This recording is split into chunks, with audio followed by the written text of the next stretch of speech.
Marvel Snap has dropped an updated development roadmap on us. It includes card acquisition changes for players that are not yet Series 3 complete.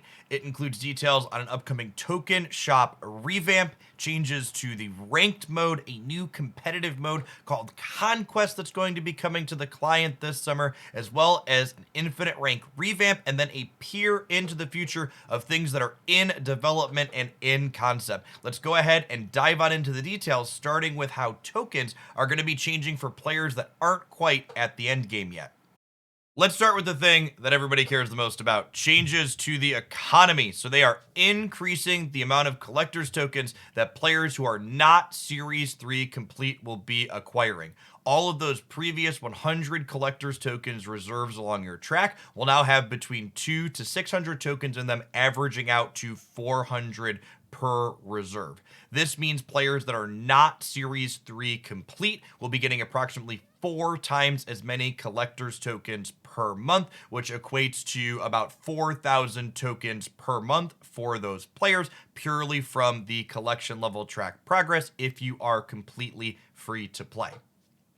Now, the 100 collector's tokens reserves are not completely going away. If you're an end game player, meaning you're Series 3 or potentially even Series 4 complete, anytime you would open a reserve that would have contained a Series 3 or Series 4 card, you'll instead be getting 100 collector's tokens. Now, that being said, it is important to note that Series 3 and Series 4 complete is not something you hit and just stay at. With cards downgrading between series every single month, these increased tokens will result in even endgame players having more tokens in their account at the end of the day, because your token collection rate is no longer going to be significantly reduced when you need to recollect whatever Series 3 cards have downgraded for that month into your collection.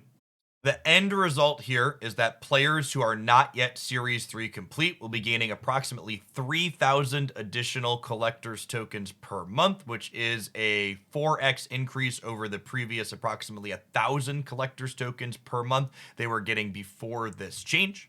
Endgame players will be getting approximately 1,000 additional collector's tokens per month, which isn't quite a 4x increase, but it is still a notable increase that will result in more Series 4 and 5 cards being picked up by you in the long term for sure. Lastly, coming with this set of changes is Series 3 cards are going to be moving to their own section of the shop, separate from Series 4, 5, and Ultimate variants. Also coming with this move of Series 3 cards going into their own section of the shop is that once per month, players who are not yet Series 3 complete will be able to claim a single Series 3 card from that Series 3 shop without spending any collector's tokens.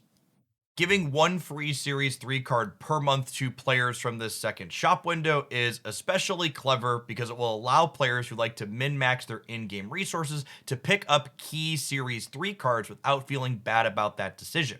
I say this because the shift in collector's tokens acquisition actually makes it so purchasing a Series 3 card from the token shop is increasingly bad value compared to what it was before. Effectively, anytime you are spending 1,000 collector's tokens on a Series 3 card, that card would have later been in a reserve that is now replaced by just 100 tokens, meaning anytime you purchase a Series 3 card, you're effectively overpaying for it by 900 tokens now.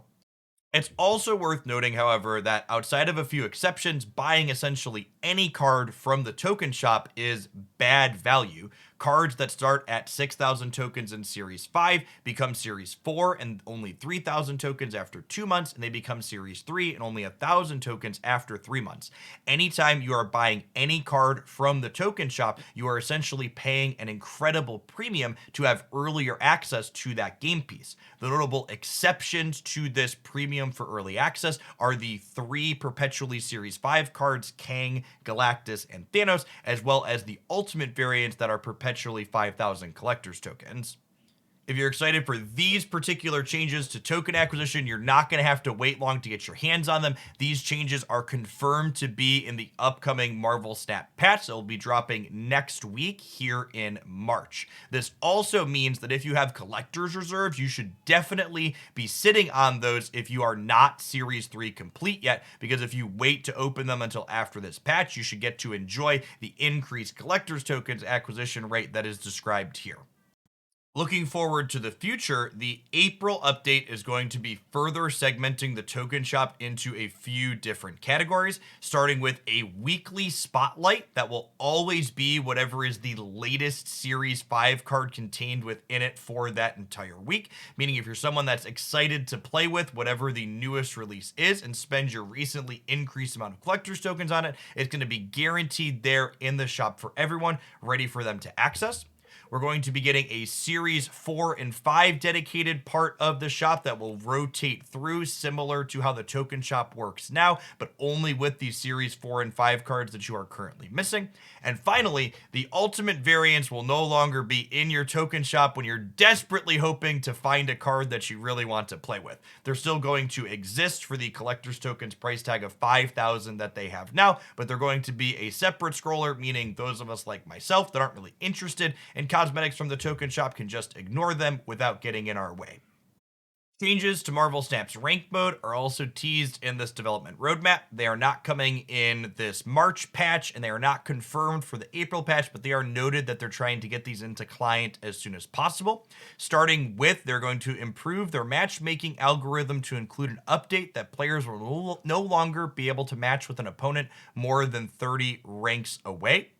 They are changing how things work at the Infinite MMR rank floor. When a player now achieves the rank of Infinite, their matchmaking rating, or MMR, is going to get snapshotted at what they achieved Infinite at. This is to prevent players from intentionally losing matches to try and lower their MMR for future seasons. Players that are still playing well and climbing up inside of Infinite will still be able to increase their MMR post-Infinite during the season. However, it will not be able to go lower than where they entered Infinite at. Finally, Infinite players will only be playing other Infinite players once these changes are implemented. This is a change that I think is going to have some other considerations along with it as well. One of my concerns as a player who is regularly Infinite is that the MMR matchmaking bands are going to have to get incredibly wide if they only want Infinite players to play against other Infinite players, because otherwise the population of people playing in Infinite makes it a danger that players could be playing against mostly bots at that point, which is definitely not a great experience if you are a player that is able to climb to the top ranks on the Marvel Snap ladder. Speaking of changes to playing well in Infinite, it looks like they're giving us some more incentive to be competitive against other players that have made it to Marvel Snap's top ranking. They are giving us a skill rating score, which they say is similar to your MMR. I'd be curious to know exactly how it's different, but there's not clarity here on that exactly. But it is clear that the skill rating score is going to be a visible number in client, and the skill rating score is going to apply to a leaderboard rank where you can see a number how you visibly rank against other players currently in Infinite in Marvel Snap.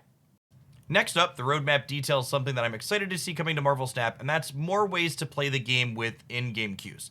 Conquest is going to be a way to play battle mode against random opponents with an in-client queue. I'm excited for this because it's going to make battle mode that seems a lot of fun and interesting, widely accessible to more players without having to manually coordinate matches among real-life friends or online Discord servers. It looks like their loose outline for how Conquest is going to work is that there's going to be a series of leagues that you play in, and as you earn wins in the lower leagues, you'll get an entry ticket to the higher leagues. I'll be interested to see exactly how this plays out. This could be something that gives more competitive players something meaningful to grind towards and work through past just getting to Infinite on the ranked ladder, but I'm also going to be cautious in seeing how this ends up impacting queue times overall. Depending on how this is implemented, along with the Infinite versus Infinite only matchmaking, there's definitely some cause for potential concern with what queue times will look like and how many bot matches are going to be involved in these things, depending on how active the more competitive side of the player base ends up being. Finally, they teased the idea for a test deck mode as a potential upcoming feature that sounds quite useful. Test deck mode would allow players to hop on into a quick game against an AI opponent. I imagine similar to when you run into a bot on the rank ladder, where you'll be able to test your deck directly from the client. Honestly, I'm a little surprised this wasn't in the game already. Even Magic Arena lets you jump in and play games against their Sparky AI, and the AI work for the bots you play on the ladder is already done, so hopefully this is a feature that gets implemented in the not too distant future. It seems like something that a number of people will find useful on occasion for just seeing how their deck plays out in a Goldfish style manner. All in all of the incoming changes described in this development roadmap seem incredibly positive. I'm excited for players to get regular access to new Series 5 releases as they come out if they want them. As a content creator, it's always been a little bit sad being excited for a new card and not being able to share that excitement and joy with my viewers at home.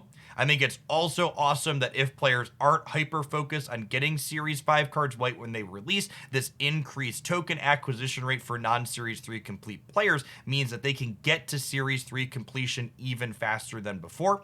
Previously, players were acquiring approximately 11 Series 3 cards per month when they were in that mid-game status post-collection level 1,000. With this increased token acquisition rate, that's going to be increasing to up to 15 Series 3 cards per month if they are purchasing them with additional collector's tokens. I'm going to have to sit down in my spreadsheets later this weekend and dive out into the exact math for how quickly free players and small spenders can get Series 3 complete now, but it should be cut down pretty significantly from what it was before this update lands. Hopefully, all of these incoming fantastic sounding changes are going to be paired with a fantastic balance patch next week when the March update goes live, and the future of Marvel Snap will be looking bright. I'd love to know in the comments down below what your thoughts on all of this are, and remember, if you enjoyed my musings on the topic, snap that like button to help this information reach some more people. As always, I'll be back with another deck highlight tomorrow morning, and I appreciate everybody watching through the end. Enjoy your weekend, folks.